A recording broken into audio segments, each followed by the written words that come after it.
Aleichem, my dear brothers and sisters. I was just watching the debate between Hashim and two Jewish brothers, and I would like to comment on that. Initially, they started off discussing whether God can regret. Because it seems in the Genesis chapter 6, verse 6, it seems that God, as Christians translate, regretted having created man. Now, the Jewish Torah that's translated, right from the Hebrew, instead of using the word regretted, it translates it as the word reconsider. So this was this discussion, and then they kind of went on a tangent, discussing the word miser, whether God could be miser or not, and whether that's possible or not. So anyways, this is what I wanted to comment on. So if you look at that verse, it says that God has reconsidered having created man, and that he was sad in his heart. And so how can that be? Now, the way I understand, and this is just the way, this is just my opinion, this is not something I've read specifically somewhere, but this is just my opinion based on, just kind of reading and learning the Torah, is that God can have emotions. And if I'm wrong about this, by the way, may God forgive me for, saying this, but the way I understand that God can have emotions, obviously they are probably not the same emotions as we have.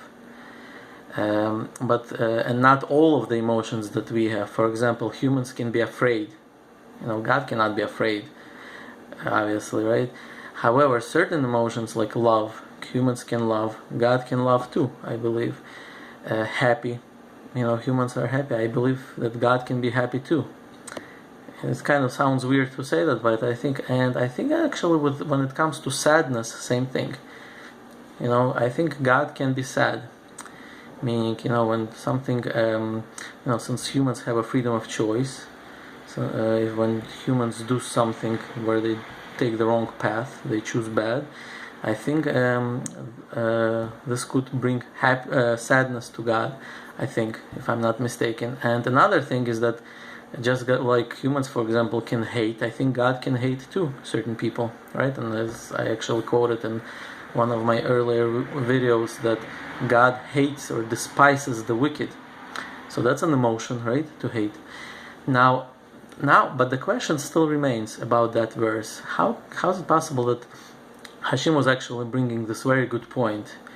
And he says, it says in Genesis chapter 3 that God was happy with his creation. But then in chapter 6, when humans became corrupt, in chapter 6 verse 6, it says that God was sad, and he had reconsidered having created man. And so the question, how is it possible? How can God knew future? When God created the world and when he was happy with his creation, he knew that humans will be corrupted eventually, or get corrupted. So why would he be happy at that time? And when time came that they did become corrupted, why was he sad when he knew that this was coming? Why would this bring sadness to him? And the reason, by the way, I say that this is a very good question, I believe, is because this actual specific question is discussed in the Talmud. And it says that it was in the ancient times, a Roman, like 2,000 years ago maybe, a Roman heretic once came to Rabbi Akiva, and he said, Rabbi Akiva, your Torah says that God was sad when the humans got corrupted. He was talking specifically about that verse. And the Roman asked, how is it possible that God can be sad when he knew ahead of time what's going to happen? He shouldn't be sad. He knew exactly what's going to happen. Why would he suddenly be sad? And Rabbi Akiva actually answered him. And I think this was actually a beautiful answer, because as soon as I heard it, to me it made sense. And the answer Rabbi Akiva told him was that, he says, when your son was born, were you happy? And the Roman said, yeah, of course. And Rabbi Akiva says, but didn't you know that one day he will die? And the Roman said, yeah. And Rabbi Akiva asked him, so why were you happy? You should have been sad, because eventually he's going to die.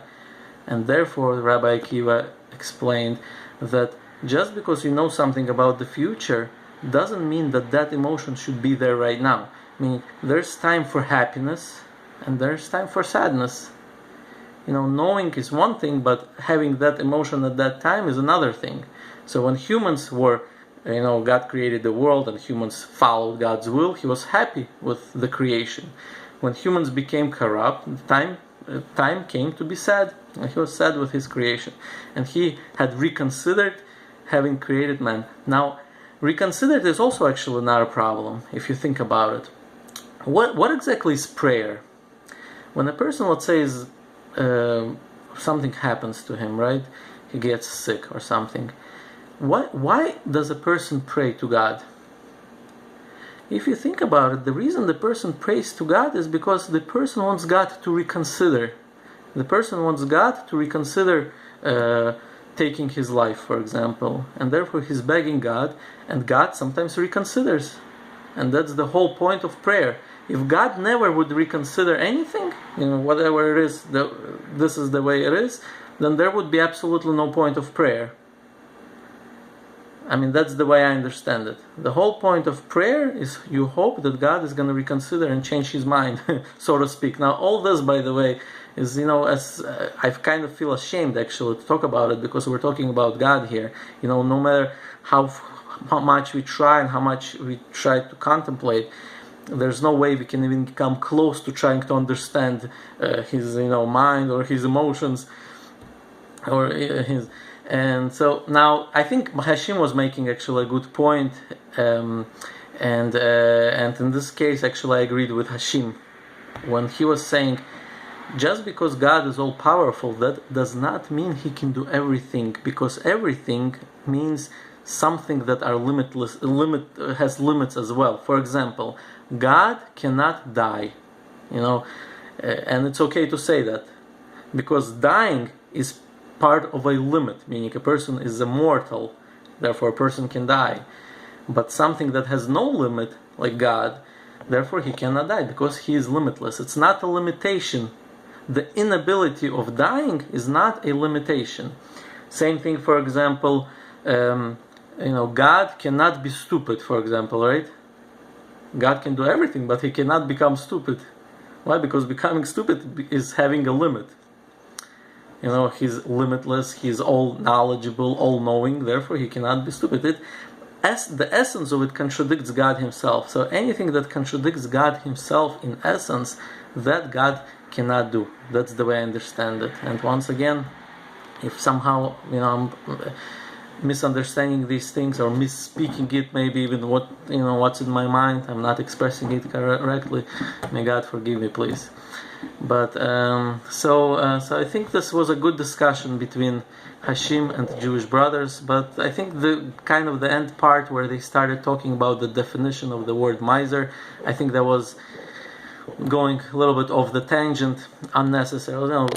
There's no use of debating an English term. Who cares what the English term means? As long as you understand the point, you gotta discuss the point. And so I hope this gives a little bit insight on this debate. Thank you for watching.